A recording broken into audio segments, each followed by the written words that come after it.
ओम शांति। आज बाप दादा के 11 जुलाई 2020 के ईश्वरीय महावाक्य हैं। मीठे बच्चे, सदा एक ही फाह में रहो कि हमें अच्छी रीति पढ़कर अपने को राज तिलक देना है। पढ़ाई से ही राजाई मिलती है। प्रश्न: बच्चों को किस उल्लास में रहना है? दिल शिकस्त नहीं होना है, क्यों? उत्तर: सदा यही उल्लास रहे कि हमें इन लक्ष्मी नारायण जैसा बनना है, इसका पुरुषार्थ करना है।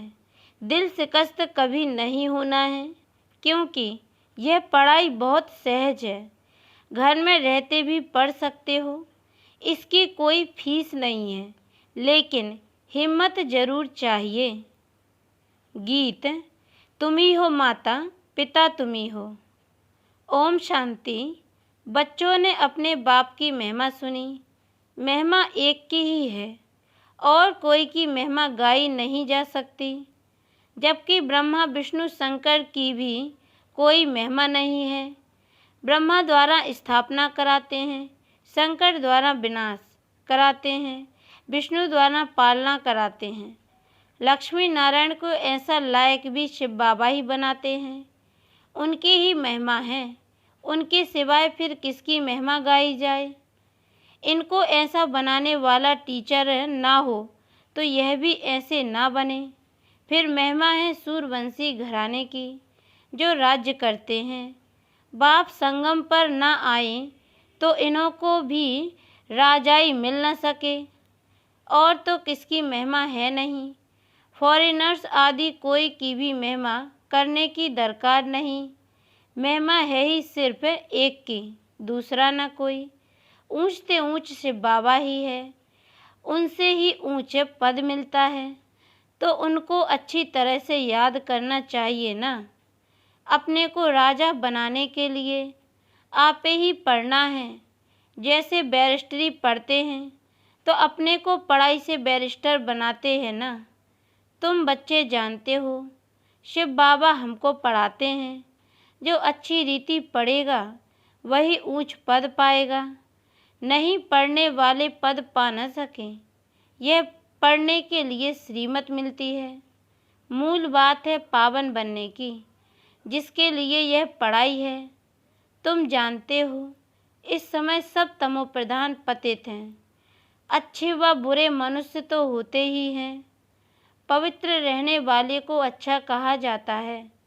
अच्छा पढ़कर बड़ा आदमी बनता है तो महिमा होती है, परंतु है तो सब पतित। पतित ही पतित की महिमा करते हैं। सतयुग में है पावन, वहाँ कोई किसकी महिमा नहीं करते। यहाँ पवित्र सन्यासी भी हैं, अपवित्र गृहस्थी भी हैं, तो पवित्र की महिमा गाई जाती है। वहाँ तो यथा राजा रानी तथा प्रजा होते हैं और कोई धर्म नहीं जिसके लिए पवित्र अपवित्र कहें। यहाँ तो कोई गृहस्थियों की भी महिमा गाते रहते हैं। मुसलमानों के भी जाए शिष्य बनते हैं, उनके लिए जैसे वही खुदा अल्लाह है। परंतु अल्लाह को तो पतित पावन लिबरेटर गाइड कहा जाता है। वह फिर सब कैसे हो सकते? दुनिया में कितना घोर अंधियारा है। अभी तुम बच्चे समझते हो, तो बच्चों को यह औना रहना चाहिए। हमको पढ़कर अपने को राजा बनाना है। जो अच्छी रीति पुरुषार्थ करेंगे वही राज तिलक पाएंगे। बच्चों को उल्लास में रहना चाहिए। हम भी इन लक्ष्मी नारायण जैसा बने, इसमें मूझने की दरकार नहीं। पुरुषार्थ करना चाहिए, दिल शिकस्त नहीं होना चाहिए। यह पढ़ाई ऐसी है, खटिया पर सोए हुए भी पढ़ सकते हो, विलायत में भी रहते भी पढ़ सकते हो, घर में रहते भी पढ़ सकते हो। इतनी सहज पढ़ाई है। मेहनत कर अपने पापों को काटना है और दूसरों को भी समझाना है। दूसरे धर्म वालों को भी तुम समझा सकते हो। कोई को भी यह बताना है तुम आत्मा हो। आत्मा का स्वधर्म एक ही है, इनमें कोई फर्क नहीं पड़ सकता है।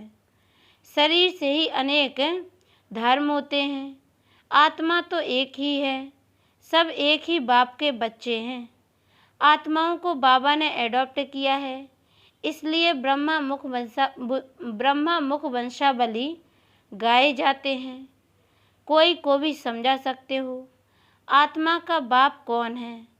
फार्म जो तुम भराते हो उसमें बड़ा अर्थ है। बाप तो जरूर है ना, जिसको याद भी करते हैं। आत्मा अपने बाप को याद करती है। आजकल तो भारत में कोई को भी फादर कह देते हैं, मियार को भी फादर कहेंगे, परंतु आत्मा का बाप कौन है उसे जानते नहीं हैं। गाते भी हैं तुम माता पिता, परंतु वह कौन है, कैसे हैं, कुछ भी पता नहीं। भारत में ही तुम माता पिता कह बुलाते हैं, बाप ही यहाँ आकर मुख वंशावली रचते हैं।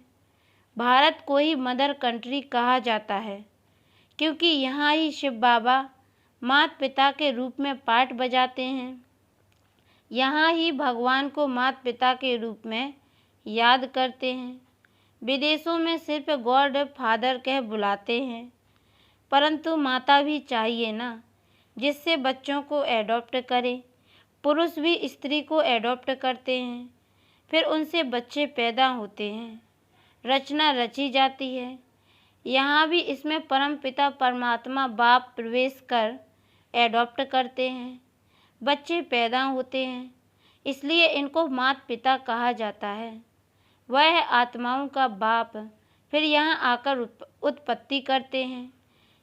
यहाँ तुम बच्चे बनते हो तो फादर और मदर कहा जाता है। वह तो है स्वीट होम, जहाँ सब आत्माएं रहती हैं। वहाँ भी बाप के बगैर कोई ले जा न सके। कोई भी मिले तो बोलो तुम स्वीट होम जाना चाहते हो, फिर पावन जरूर बनना पड़े। अभी तुम पतित हो। यह है ही आयरन एज तमो प्रधान दुनिया। अभी तुमको जाना है वापस घर। आयरन एज आत्माएं तो वापस घर जा न सके। आत्माएं स्वीट होम में पवित्री रहती हैं। तो अब बाप समझाते हैं, बाप की याद से ही विकर्म विनाश होंगे। कोई भी देहधारी को याद ना करो। बाप को जितना याद करेंगे उतना पावन बनेंगे और फिर ऊंच पद पाएंगे। नंबर बार लक्ष्मी नारायण के चित्र पर कोई को भी समझाना सहज है। भारत में इनका राज्य था। यह जब राज्य करते थे तो विश्व में शांति थी। विश्व में शांति बाप ही कर सकते हैं और कोई की ताकत नहीं। अभी बाप हमको राजयोग सिखला रहे हैं।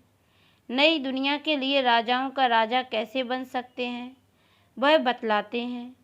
बाप ही नॉलेजफुल है, परंतु उनमें कौन सी नॉलेज है यह कोई नहीं जानते हैं।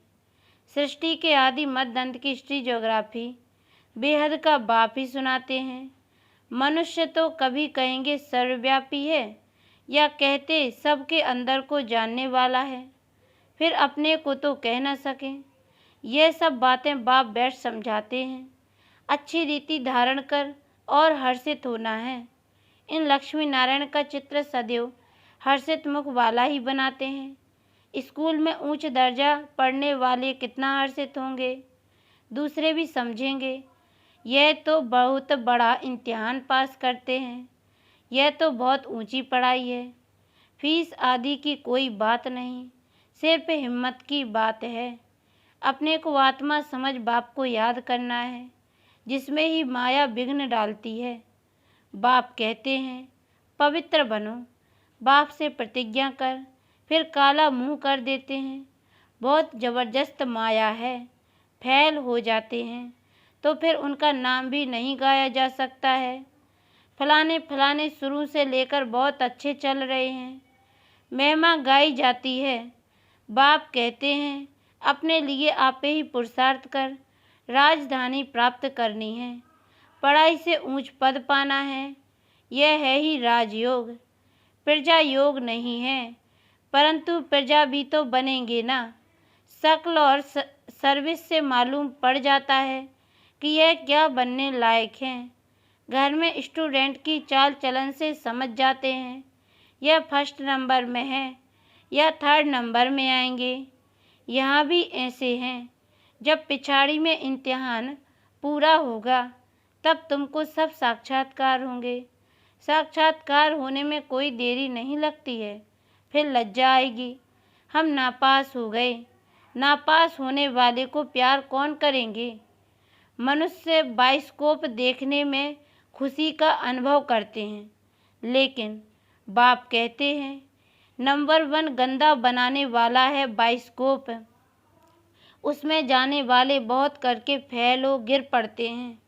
कोई कोई फीमेल भी ऐसी हैं जो बाइस्कोप में जाने बगैर नींद ना आए।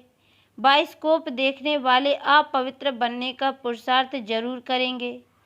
यहाँ जो कुछ हो रहा है जिसमें मनुष्य खुशी समझते हैं वह सब दुख के लिए है। यह है विनाशी खुशियाँ। अविनाशी खुशी अविनाशी बाप से ही मिलती है। तुम समझते हो बाबा हमको इन लक्ष्मी नारायण जैसा बनाते हैं। वैसे आगे तो 21 जन्म के लिए लिखते थे, अभी बाबा लिखते हैं 50-60 जन्म, क्योंकि द्वापर में भी पहले तो बहुत धनवान सुखी रहते हो ना। भल पतित बनते हो तो भी धन बहुत रहता है। यह तो बिल्कुल जब तमो प्रधान बनते हैं तब दुख शुरू होता है। पहले तो सुखी रहते हो, जब बहुत दुखी होते हो तब बाप आते हैं।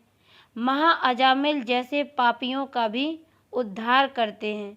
बाप कहते हैं मैं सबको ले जाऊंगा मुक्ति धाम, फिर सतयुग की राजाई भी तुमको देता हूँ। सबका कल्याण तो होता है ना, सबको अपने ठिकाने पर पहुँचा देते हैं, शांति में व सुख में। सतयुग में सबको सुख रहता है, शांति धाम में भी सुखी रहते हैं। कहते हैं विश्व में शांति हो। बोलो, इन लक्ष्मी नारायण का जब राज्य था तो विश्व में शांति थी ना। दुख की बात हो नहीं सकती।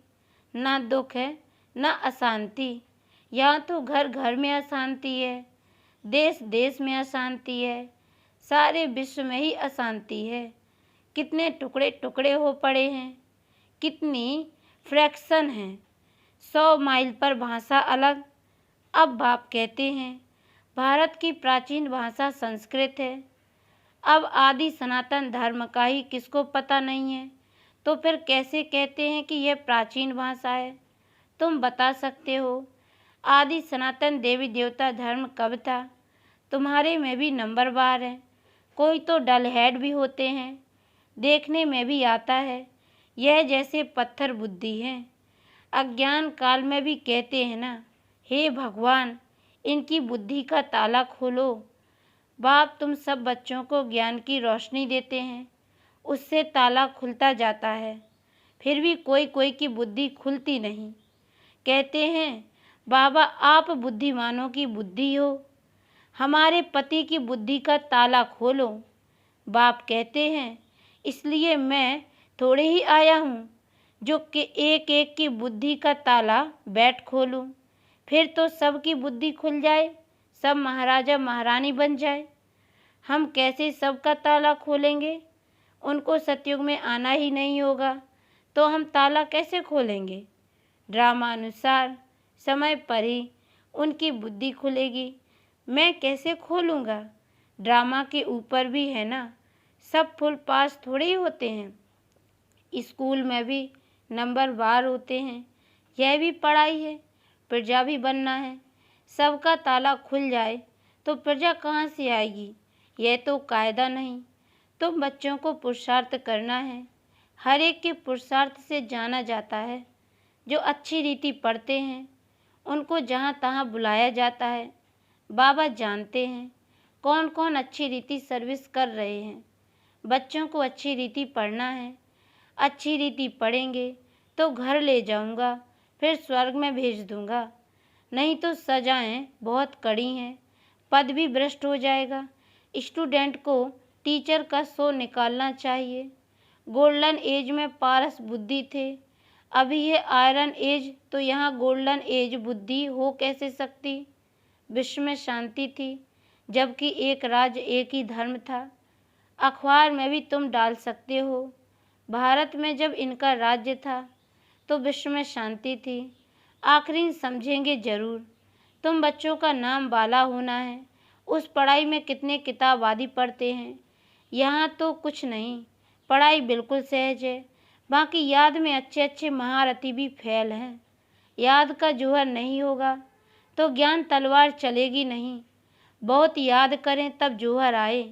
बल बंधन में भी हैं, फिर भी याद करते रहते तो बहुत फ़ायदा है। कभी बाबा को देखा भी नहीं है, याद में ही प्राण छोड़ देते हैं तो भी बहुत अच्छा पद पा सकते हैं, क्योंकि याद बहुत करते हैं। बाप की याद में प्यार के आंसू बहाते हैं, वह आंसू मोती बन जाते हैं। अच्छा, मीठे मीठे सिकी लदे बच्चों प्रति माता पिता बाप दादा का याद प्यार और गुड मॉर्निंग। रूहानी बाप की रूहानी बच्चों को नमस्ते। और हम रूहानी बच्चों की ओर से भी रूहानी माता पिता बाप दादा को याद प्यार और गुड मॉर्निंग बाबा। नमस्ते नमस्ते नमस्ते। धारणा के लिए मुख्य सार है। पहली पॉइंट है, अपने लिए स्वयं ही पुरुषार्थ कर ऊंच पद पाना है। पढ़ाई से स्वयं को राज तिलक देना है। ज्ञान को अच्छी रीति धारण कर सदा हर्षित रहना है। दूसरी पॉइंट है, ज्ञान तलवार में याद का जौहर भरना है। याद से ही बंधन काटने हैं। कभी भी गंदे बाइस्कोप देख अपने संकल्पों को अपवित्र नहीं बनाना है।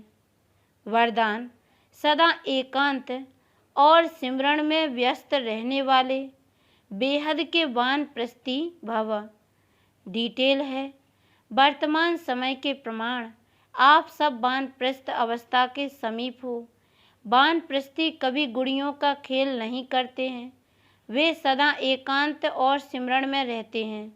आप सब बेहद के वानप्रस्थी सदा एक के अंत में अर्थात निरंतर एकांत में रहो। साथ साथ एक का सिमरण करते हुए स्मृति स्वरूप बनो। सभी बच्चों प्रति बाप दादा की यही शुभ आस है कि अब बाप और बच्चे समान हो जाएं, सदा याद में समाये रहें। समान बनना ही समाना है, यही वानप्रस्थ स्थिति की निशानी है। स्लोगन है, आप हिम्मत का एक कदम बढ़ाओ तो बाप मदद के 1000 कदम बढ़ाएंगे। अच्छा, ओम शांति।